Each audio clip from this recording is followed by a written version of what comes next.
ಅನ್ನಭಾಗ್ಯ ಯೋಜನೆ 10 kg ಅಕ್ಕಿ ಕೊಡಬೇಕು ಅಂತ ಸ್ವಲ್ಪ ತೊಂದರೆ ಆಯಿತು. ಆರಂಭದಲ್ಲಿ ನಿಮಗೆ ಕೇಂದ್ರ ಅಕ್ಕಿ ಕೊಡಲ್ಲ ಅಂತಂತೂ ನೀವು ಸ್ವಲ್ಪ ತಿಂಗಳ ಮಟ್ಟಿಗೆ ಹಣ ಕೊಡ್ತೀವಿ ಅಂತಂದ್ರಿ.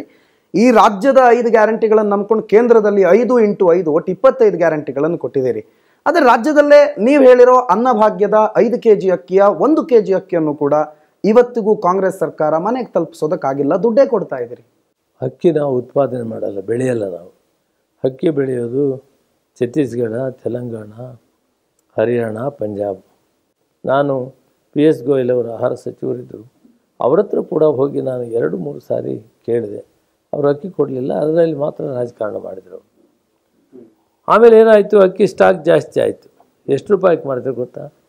ಲಕ್ಷಾಂತರ ಟನ್ನನ್ನು ಎಲ್ಲಿ ಉತ್ಪಾದನೆ ಆಗ್ತದೆ ಅದನ್ನು ತಗೊಳ್ಳೋದೇ ಸರ್ಕಾರದ ಜವಾಬ್ದಾರಿ.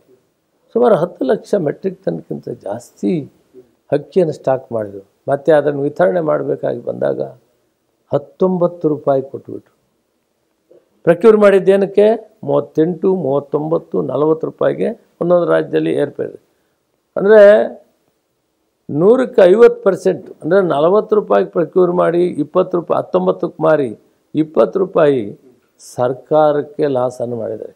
ರಾಜಕೀಯವಾಗಿ BJP ಪಕ್ಷ ಅಧಿಕಾರಕ್ಕೆ ಬರಬೇಕಂತ 19 ರೂಪಾಯಿ ಕೊಟ್ಟರು. ಆ ಕಮಿಷನ್ ತಗೊಳ್ಳೋರು ಅದನ್ನೆಲ್ಲ ರೆಡಿ ಮಾಡಿ ಕೊಡೋನಿಗೆ ಏಜೆಂಟ್ಗೆ 10 ರೂಪಾಯಿ ಅಂದರೆ 29 ರೂಪಾಯಿಗೆ ಅವ್ನು ಸೇಲ್ ಮಾಡಬೇಕು. ಸೇಲ್ ಮಾಡೋನಿಗೆ ಏಜೆಂಟ್ಗೆ 19 ರೂಪಾಯಿ ಕೊಟ್ಬಿಟ್ರು. ಅಂದರೆ ಸರ್ಕಾರಕ್ಕೆ 19 ರೂಪಾಯಿ, ಇನ್ನು 20 ರೂಪಾಯಿ 1 kgಗೆ 10 ಲಕ್ಷ ಟನ್ನಿಗೆ ಎಷ್ಟು ಲಾಸ್ ಆಗ್ತದೆ ಯೋಚನೆ ಮಾಡಿ. ಇದೆಲ್ಲ ಕೂಡ BJP ಸರ್ಕಾರ ರಾಜಕೀಯವಾಗಿ ಮಾಡಿ ನಾವು ದುಡ್ಡು ಕೊಡ್ತೀವಿ ಅಂದರೆ ಕೊಡಲಿಲ್ಲ. ಆಮೇಲೆ ಬಜಾರ್ನಲ್ಲಿ ಮಾರಕ್ಕೆ ಹೋದರು, ಅಲ್ಲಿ ಮಾರೋಕ್ಕಾಗಲಿಲ್ಲ. ಕಡೆಗೆ ಇವತ್ತು 19 ರೂಪಾಯಿಗೆ ಹೋಗ್ತಾ ಇದೆ. ಅದು ಕೂಡ ಸರಿಯಾಗಿ ಸಮರ್ಪಕವಾಗಿ ವಿತರಣೆ ಆಗ್ತಾಯಿಲ್ಲ. ಇದು ರಾಜಕೀಯವಾದಂಥ ತೀರ್ಮಾನ ಮಾಡಿದ್ದಾರೆ ಅವರು. ಇದರಿಂದ ದೇಶಕ್ಕೆ ಕೋಟ್ಯಾಂತರ ರೂಪಾಯಿ ಲಾಸ್ ಮಾಡಿದ್ದಾರೆ.